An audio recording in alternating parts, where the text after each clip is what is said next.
The group of archaeologists, led by Dr. Ethan Carter, had been trekking through the wilderness for days. His team, consisting of seasoned experts like Sarah Thompson and young, eager researchers like Jason Miller and Emily Lawson, had heard whispers of a hidden village untouched by time. Their excitement was palpable, fueled by rumors that no one had ever set foot in the place for centuries. As they finally reached their destination, they stood in awe of what lay before them, a perfectly preserved village nestled in the remote depths of the forest. The stone buildings, though ancient, were in pristine condition, with not a hint of decay or damage. Yet, something felt off. There was a stillness in the air, a quiet so profound it weighed down on their chests. The village seemed frozen in time, its eerie beauty both captivating and unsettling. Sarah, normally so confident, found herself glancing over her shoulder, her pulse quickening for reasons she couldn't explain. Jason joked about how it looked like the village was waiting for them, but even his laughter sounded hollow in the oppressive silence. The wind was barely a whisper, but it carried a strange sound, almost like voices that danced on the edge of hearing.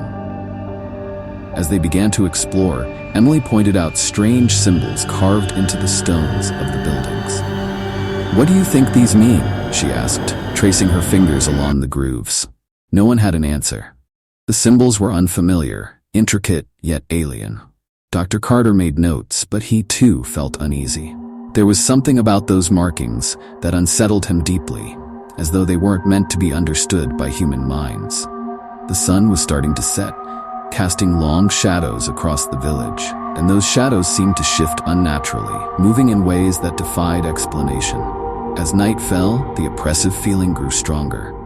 The village, though untouched by time, felt alive in some strange, unwelcoming way. Sarah swore she saw a flicker of movement out of the corner of her eye, but when she turned, there was nothing there.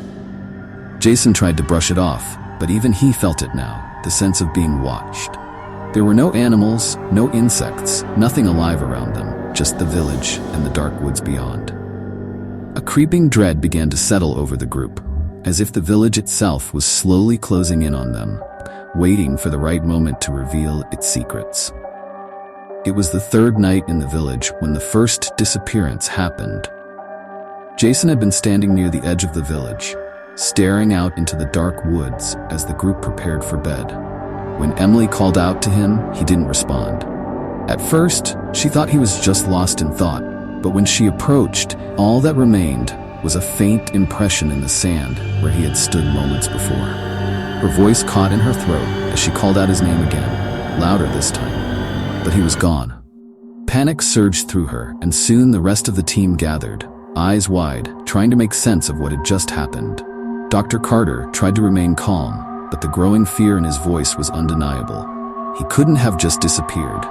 "There must be an explanation," he muttered, though the doubt was clear in his eyes. The group split up to search, calling Jason's name. But the eerie silence of the village swallowed their voices. Hours passed with no sign of him, and slowly, confusion gave way to horror. It was as though Jason had never been there at all. Panic set in the next morning when they realized they were completely cut off. No signal, no devices. They were trapped in the village, isolated from the outside world. Sarah frantically tried her phone again, but it was useless. "How is this even possible? We had service when we got here," she shouted, her voice cracking with fear. The weight of their isolation pressed down on them, and for the first time, they all felt it. The village wasn't just abandoned, it was alive. It was holding them there. Then the symbols carved into the stones began to change. Dr. Carter noticed it first. The markings were different, subtle at first but unmistakable. They would glance at them, turn away, and when they looked again, the symbols had shifted. "It's like they're watching us," Emily whispered, her voice trembling. Paranoia spread quickly. Some of them began to feel like they were being watched, not just by the village, but by something else, something unseen and ancient. Sarah became increasingly distant, convinced that they were being erased, just like Jason. Worst of all, their memories started to blur. Ethan couldn't remember when they had arrived in the village. Had it been days? Weeks? None of them could say for certain. Faces began to feel unfamiliar. Sarah looked at Dr. Carter, confusion clouding her eyes. "Were you always with us?" she asked, as if she couldn't quite place him anymore. They all felt it now, the creeping sense that they were forgetting something or someone. And with each passing moment, the village seemed to tighten its grip, erasing them piece by piece, until soon they feared they too would simply vanish, like Jason, leaving behind nothing but a faint mark in the sand. As night fell over the village, the air thick with tension, panic escalated among the remaining archaeologists. It was then that Emily vanished, her frantic scream echoing through the stillness before it was abruptly cut off. The others stumbled backward, terror coursing through them. "This isn't happening, it can't be," Dr. Carter shouted, but the fear in his voice betrayed him. One by one, their numbers dwindled, each disappearance leaving an emptiness that twisted their stomachs and clouded their minds. With every disappearance, the group grew more desperate, driven by a need to understand the strange symbols etched into the stone buildings. They gathered around the largest symbol, tracing their fingers over its jagged lines, hoping to unlock its meaning. But the symbols shifted beneath their touch, seeming to pulse with a life of their own. "It's like they're alive," Ethan gasped, his voice trembling. "They're trying to tell us something." It was then that they began to realize the horrifying truth. The village existed in a pocket dimension, a space warped and twisted outside the bounds of normal time and reality. As they grasped this revelation, the ground beneath them trembled, and the buildings around them began to warp. Walls shifted and stretched like elastic, doors appeared where there had been none, and windows vanished, leaving them feeling as though they were trapped in a dream gone horribly wrong. The very fabric of existence around them felt unstable, unraveling thread by thread, threatening to consume them whole. "We need to get out of here," Sarah cried, her eyes wild with fear as she backed against a wall that seemed to breathe in and out, alive and sentient. But there was nowhere to go. The village tightened its grip, forcing them deeper into its grasp. Suddenly, they stumbled upon an ancient altar at the center of the village, its surface covered in the same symbols they had been studying. It radiated an oppressive energy, and the air crackled with a malevolent presence. In that moment, the chilling truth struck them. The entity responsible for their friends' disappearances was no mere myth. It was a godlike force that thrived on fear and confusion, consuming those who stumbled into its domain.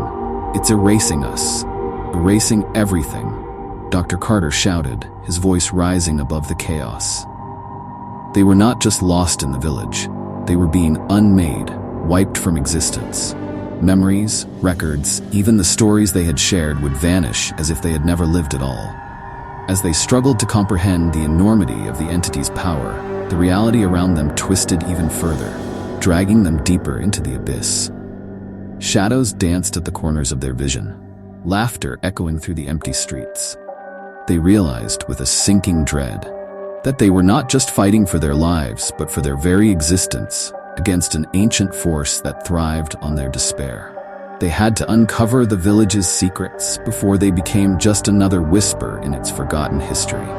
But with each passing moment, they could feel themselves slipping away, the truth tantalizingly close, yet forever out of reach. As the last flickering remnants of hope began to fade, Dr. Carter and Sarah stood at the precipice of their reality, the weight of their identities pressing heavily on their minds. The air was thick with an oppressive silence, broken only by the whispers of the symbols surrounding them, each one a reminder of the friends they had lost, their laughter replaced by an eerie emptiness. They could feel their memories slipping through their fingers like grains of sand, the faces of their companions becoming blurry sketches in the corners of their minds. Who were they? And how did they end up here? With a sense of urgency, Dr. Carter grabbed Sarah's hand, desperation igniting within him. "We have to get out of here, Sarah. We can't let it take us too," he shouted, the echoes of his own voice sounding foreign against the backdrop of the shifting village. As they turned to flee, the world around them began to warp again.